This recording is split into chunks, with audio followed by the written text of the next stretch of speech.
The cars in this garage come in red, blue. You might have trouble finding anything green though. Most of the motors here fall foul of London's ultra-low emission zone rules, and customers Colin's been dealing with for decades have been driven away. Once a week I have a conversation with the customer saying I'm not spending money on the car, it's got to go, I'm not paying the Ulez. But this policy is being ratcheted up, extended, and at precisely the wrong time if you are hoping to soon sell up and retire. I would imagine the business is worth half what it was a year ago.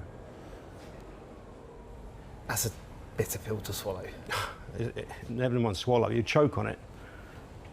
You don't know, I lie awake at night wondering what the future holds for me now. I sold a house to finance this business, and all of a sudden, this policy's come along and undermined it. It's outrageous.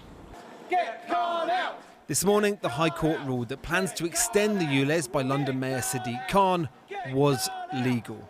The area where more polluting cars will have to pay £12.50 to drive around has vastly increased. Well, Ulez was thought up by the Conservatives. Boris Johnson introduced it. It's been expanded. That's legal. You must be over the moon. Not at all. But it's one of your policies. It's your party policy. Let's put it this way. No, it doesn't look after my residents because it's the poorest that are hit the most. It is the doctors, the teachers, the nurses, the social workers that can't get into work. They're going to be charged £12.50 a day. Hi Kelly, I'm Richie. Very nice to see you. Rishi Sunak celebrating in Uxbridge last week, saved from the humiliation of 3 by-election losses, many believe by Ulez. So a key issue, within the M25 at least. The question for many, all those who don't live in or anywhere near London, is, well, why should I care about Ulez, a policy about air quality in the capital?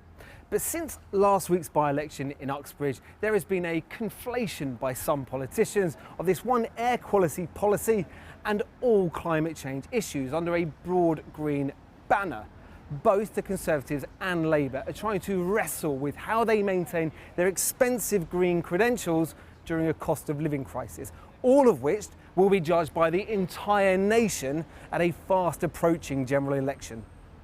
According to pollsters, though, when it comes to green initiatives, the public is broadly on board, and that's across all age groups and all locations. So I think those MPs would be a mistake if they think turning green issues into the next frontier of the culture war would be beneficial to them.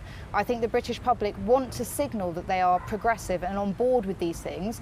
Most of them are. I don't think there's a huge amount of appetite for sort of saying that it's all woke nonsense. However, where they might be onto something is thinking about how individual policies like Ulez might land, especially in this economic climate. Keir Starmer has set out concerns about particularly the impact on cost of living and asked the Mayor of London to look at this again. It's clearly when there's a cost of living crisis, you have to take that into account. So Labour HQ have an issue with their mayor's office, and it turns out the Conservatives' mayoral candidate might not agree entirely with her party's leader too.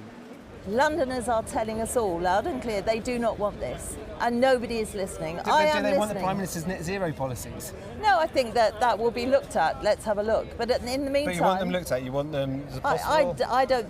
I think that it's admirable to have them, but I think that they will be looked at. But meanwhile, in London, so a rethink. You think the Prime Minister needs to rethink them then? I think there may be a rethink. In the meantime, I'm talking about London, and Londoners do not want this Ulez expansion. It's nothing but a tax grab. The Ulez expansion starts from August 29th. Expect the rowing to last far, far longer. Paul McNamara reporting there. Well, earlier I spoke to the London Mayor, Sadiq Khan, about today's developments, and I started by getting his reaction to the High Court ruling. Well, this landmark judgment today is good news for London because it means you can make more progress from the end of August to clean up the area in outer London as well. Look, the decision to expand the ultra emission zone wasn't an easy one for me to make. It was a difficult one, but it's vital and essential to clean up the air in our city. We know that every year there's around 4,000 premature deaths linked with air pollution. We know there are children with stunted lungs forever and adults with a whole host of health issues from asthma to cancer, dementia to heart disease. But I'm listening. I've been listening for the last few months. From next week, there'll be additional support to Londoners. Almost 1 million families in London who receive child benefit will be eligible next week for further support. Every small business in London will be eligible from next week for support, and every charity from next week will get even greater support. But I'll carry on listening in advance of the expansion to see what more we can do to support Londoners. I mean, the question is, in terms of going ahead, will it go ahead on the same timetable as planned? As you say, a very difficult decision. You've won the battle against 5 Conservative councils, but it's quite possible you will lose the war against your own party on this.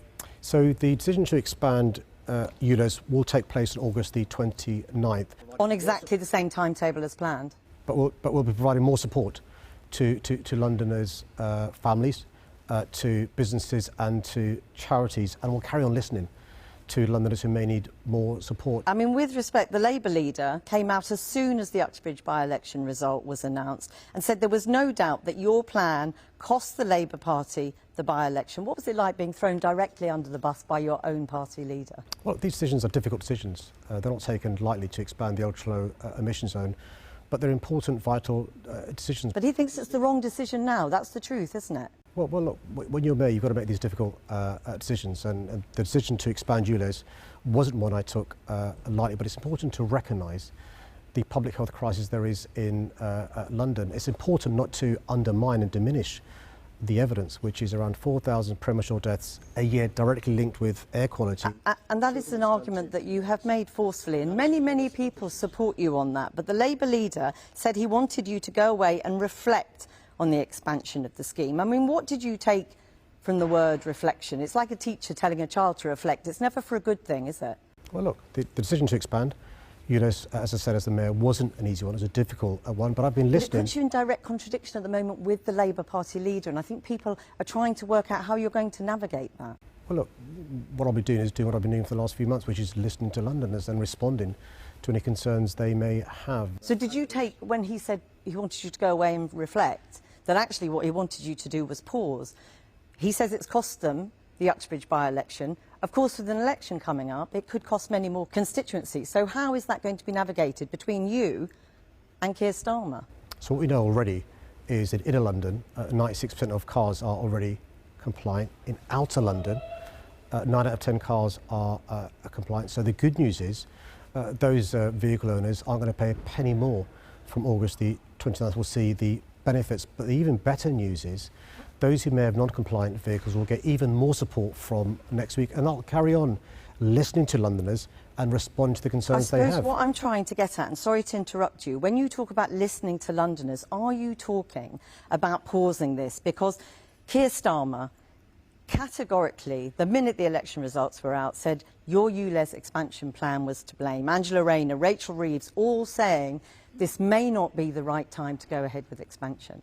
So when we talk about reflection and listening to Londoners, are you talking potentially about a pause before the next election? But policies to tackle the climate emergency and to tackle the air pollution are never easy ones to take. They're difficult ones to take. They're not taken lightly. But I'll carry on listening to Londoners. I'll carry on responding. Sorry, Mr. Khan, but does listening mean that potentially this will be paused before the next election? The High Court decision means that the expansion of Ulez can take place and will take place on August the 29th. It's essential that we address the air pollution crisis in our city, the public health crisis in our city. And we know Ulez works. How do we know it works? Because in central London, we managed to reduce the toxic air by almost 50%. A third fewer children being admitted to hospital because of air pollution attributable diseases. In inner London, a further reduction of 21%. But in outer London, which is where the Ulez will be expanded, we know is the worst quality of air. The 10 boroughs with the largest amount of premature deaths are in outer London. And that's the argument you still have to win entirely within your own party. I'll carry on listening and responding to the genuine concerns some Londoners, some businesses, some charities may have. Sadiq Khan, thanks very much for talking to us.